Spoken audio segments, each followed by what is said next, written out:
नमस्कार दोस्तों। आज एक नए विषय पर चर्चा के लिए मैं फिर से आप लोगों के सामने हूँ। और आज की मेरी चर्चा का विषय है कि क्या जीवन लीला है, क्या जीवन एक खेल है। अगर ये खेल है तो ईश्वर ने इस प्रकार का खेल को रचा ही क्यों? उनका प्रयोजन क्या था इस खेल को रचने का? माया हो, जहाँ हर एक व्यक्ति के पास अपने दुख दर्द पीड़ा हैं, मेहनत करनी पड़ रही है उसे अपना जीवन चलाने के लिए, तमाम तरह की बाधाएं हैं, तमाम तरह के युद्ध हैं, तमाम तरह की सफलता असफलता, ये सब चीज़ों से आदमी गुजर रहा है। तो वो इसको लीला के तौर पे कैसे लें? ईश्वर ने अगर ये लीला के तौर पे रचा है तो हमें ये चीज़ क्यों नहीं दिखाई दे रही है? हम तो इस सब सारी चीज़ों में गंभीर हैं हम सब। हमें तो गंभीरता, पीड़ा, सफरिंग्स, ये सब चीज़ें दिख रही हैं। लीला तो हमें दिखती ही नहीं है।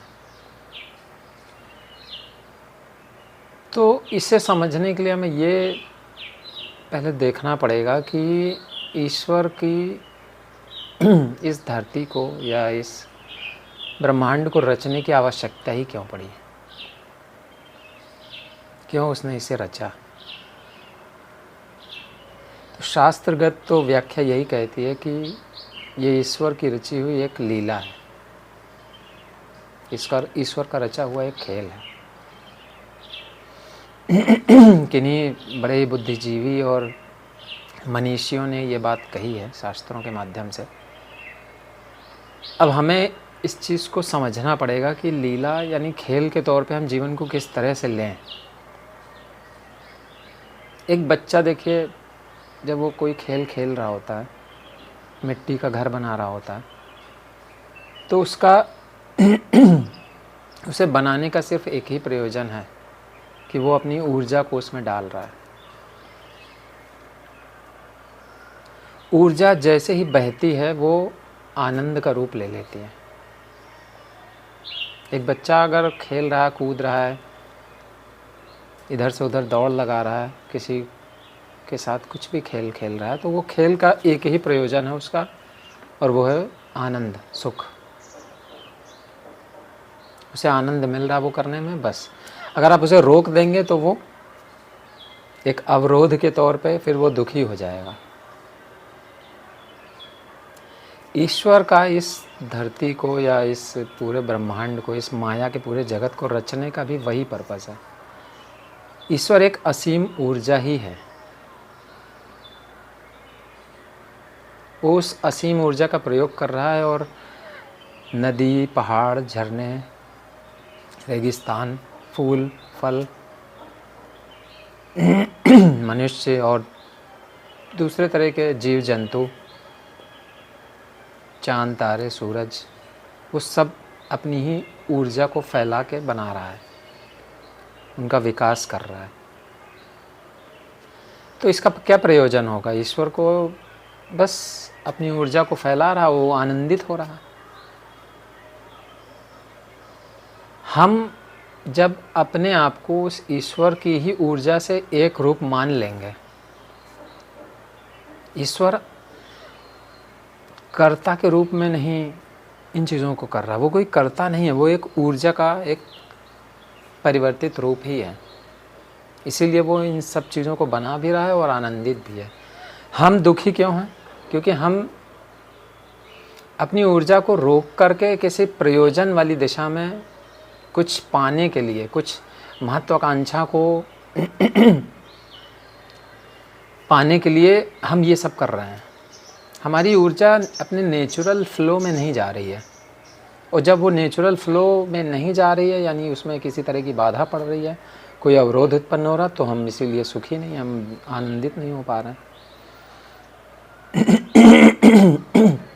ऊर्जा का बाधित होना ही दुख है, और ऊर्जा का अपने नेचुरल फ्लो में ही आगे बढ़ना, ये सुख है, यही आनंद है। लीला को हम ऐसे समझें कि जैसे एक झील है, बिल्कुल शांत झील, और ऊपर उसके एक पक्षी उड़ करके जा रहा है।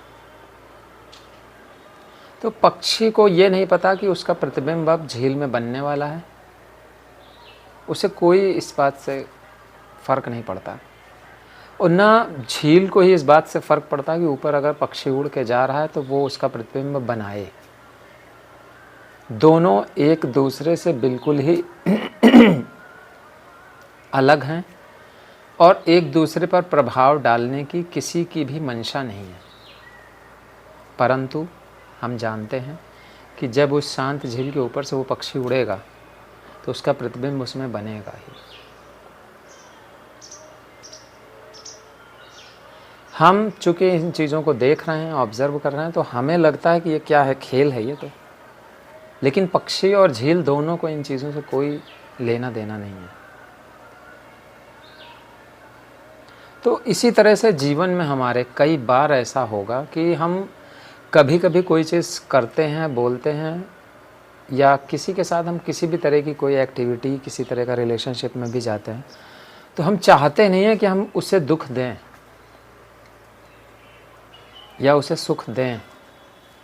सुख देना तो हमारी एक नेचुरल एक प्रोसेस है कि हम चाहते हैं कि लोग सुखी हों, हमारे द्वारा हों तो और अच्छी बात है।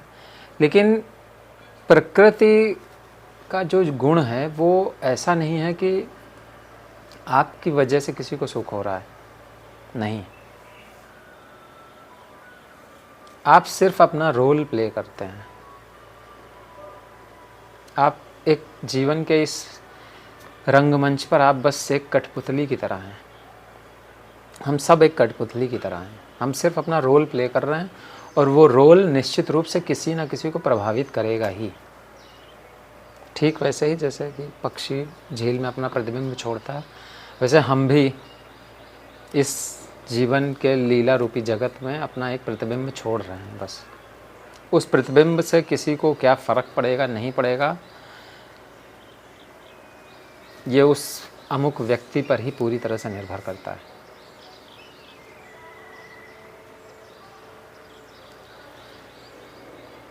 लीला एक बड़ा ही नॉन सीरियस अफेयर है। यहाँ पे सीरियसनेस की कोई भी अहमियत नहीं है। जैसे हम एक कोई गेम खेलते हैं मोबाइल पर ही, अगर हम कोई गेम खेल रहे हैं तो 1 stage, 2 stage, 3 stage, 5 stage, 100 stage मान लीजिए हम पार कर लेते हैं, तो उसके बाद हमें क्या मिला? गेम का परिणाम आखिर अंत में क्या होता है? आनंद, सुख की अनुभूति। हार भी जाएंगे तो भी कोई कुछ होने वाला नहीं है। क्यों?